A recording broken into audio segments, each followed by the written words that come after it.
for someone listening to me on the audio to mistake me for an opposition. I am not an opposition.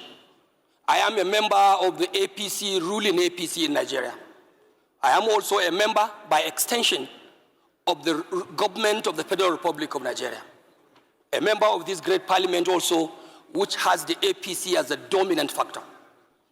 Mr. Speaker, honorable members, I have to say so because I will be speaking here today as a member of the APC, not of particular concern, but with a particular concern. An APC member speaking with a particular concern, Mr. Speaker. And the concern today, as I understand, is about the security of lives and property of the Nigerian people.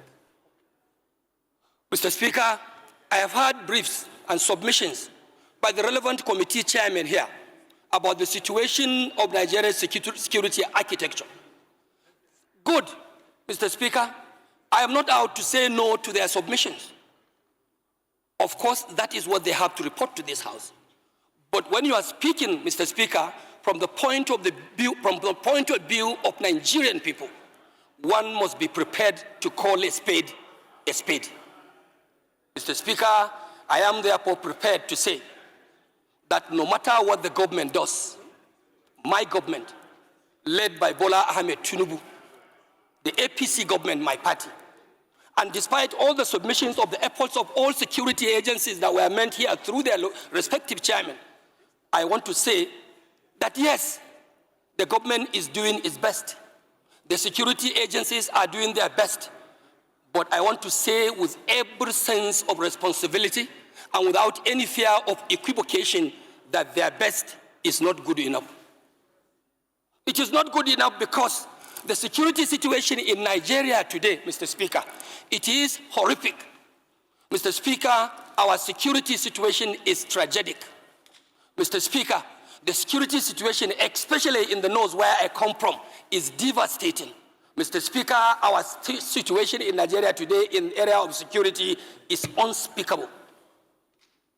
It's unspeakable because our people are left ravaged in serious tension, fear, and desperation, all because we are lacking and reneging in our institutional and collective responsibility as a government.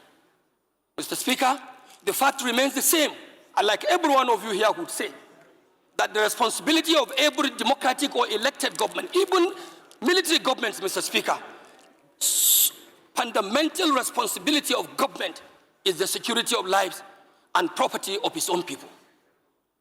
Mr. Speaker, what we have today is like a failed security. What we have today, in my opinion and in my views, Mr. Speaker, is like for me to quote in the words of the popular Bob Marley in his own song in those days in the 80s, when he was saying, war in the north, war in the west, war in the east, and war down south. Mr. Speaker, today, Nigeria is operating under a complete war against humanity. And this House must not only continue to chant slogans, move motions, take contributions from members. We must have to step up and rise up to the expectation of our own people. And that expectation must be beyond making pronouncement on the floor. Mr. Speaker, we have to step our institutional mandate. We have to step our institutional commitment and determination to protect the lives of the vulnerable people. Mr. Speaker, you rightly said in your remarks that you were in Kebbi State. As God may have it, Mr. Speaker, I went to Kebbi with you. I saw how the governor of Kebbi, who is the chief security officer of the state, speaking to the delegation of this honorable house in nostalgia, Mr. Speaker, with a very heavy heart. At a point, I would not miss to say, I will not be mistaken to say that I saw the governor weeping in the heart. This will be the same situation everywhere you go, in the south or in the north or in the east or down in the west. Mr. Speaker, our governors are not only overwhelmed, it's like they cannot even do it. The responsibility of security, Mr. Speaker, of course, by the constitutional provisions, it is a sole responsibility, more of a sole responsibility to the center. I agree with whoever may say, of course, governors in the subnationals are also accountable, and they must be held responsible for the security of lives and properties of their people. Mr. Speaker, I want to say that in virtually all of our constituencies, given the opportunity, everyone here can rise to tell you the account of what is happening. Mr. Speaker, it is not religious. Mr. Speaker, it is not even political. This fight and this menace of insecurity in Nigeria is something that does not have any identification of one's party or one's religion or one's tribe whatsoever. It is a calculated attempt to demoralize Nigerian state. And if care is not taken, Mr. Speaker, even for those of us who take politics more seriously, we'll have a very big question to answer at the end, because it is like this unnecessary insecurity going on. This is a high level of conspiracy targeting our political processes. As we're approaching 2027, Mr. Speaker, we will all be expected to have a peaceful conduct of our polls.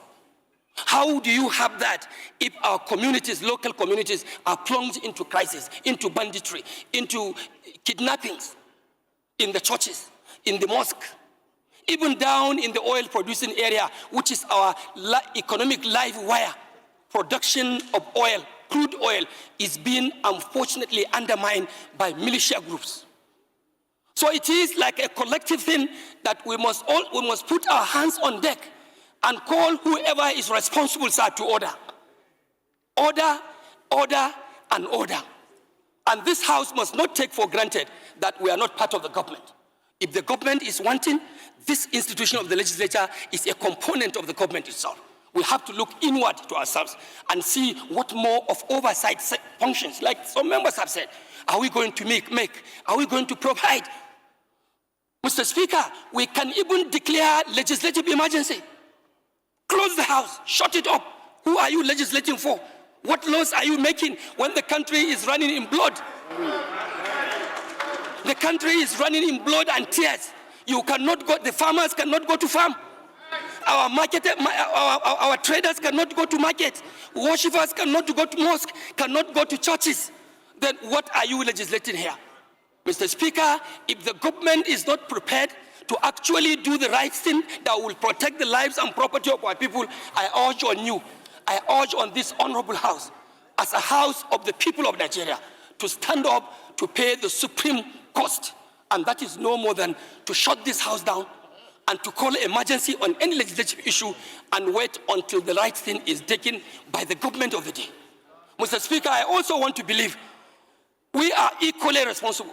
We should also go down to our constituencies and lead civil organizations, like the civil vigilante. Let's go and reorganize our vigilante groups. We take commands and take charges of such civil organizations to see how we can salvage and protect our country, Nigeria. What is happening today, Mr. Speaker, is not just to call for mere security or an average performance of security agencies. What we expect of Nigerian government, no more, no less, my Speaker, is to have absolute security. It's for us to have absolute safety. Mr. Speaker, Nigeria must have absolute protection of the lives and property of our own people. This is my take, Mr. Speaker. And I also want to use the opportunity to tell you that my immediate constituency, which is enclave at the southern part of my state, Kano, is also undergoing serious danger, because in the constituency, we have what we call the huge Falgore Game Reserve, lying in between Kaduna State, Plateau State, Bauchi State, through Ningi and Bura, Mr. Speaker, and also contacting some part of Jigawa State to the axis of Turkey. This place used to be a tourist attraction. Many people come in, including tourists from abroad. But because of the dilapidating security situation in my state, Mr. Speaker, today, abduction and kidnappings, not only in the forest, in our homes, has become a daily affair, a daily occurrence. Just like what the pharmacist may prescribe to you in the hospital to ask you to take Panadol once in the day, in the morning, one in the afternoon, and another one in the evening. That is how kidnapping is so prevalent in my federal constituency. This place that used to be an attraction for tourists, it has now become like an extension of the Sambisa forest in Borno State. So we have to definitely do something. Mr. Speaker, I may not have enough time to continue my submissions, but I want to thank you so much for giving our members this opportunity to speak. And I also want to urge members to continue in the spirit we have started.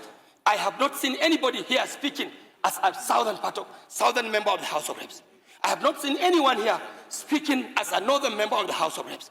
I am the leader of the Northern Caucus, Northern Regional Caucus. I am also not speaking as a member representing the northern part of this country.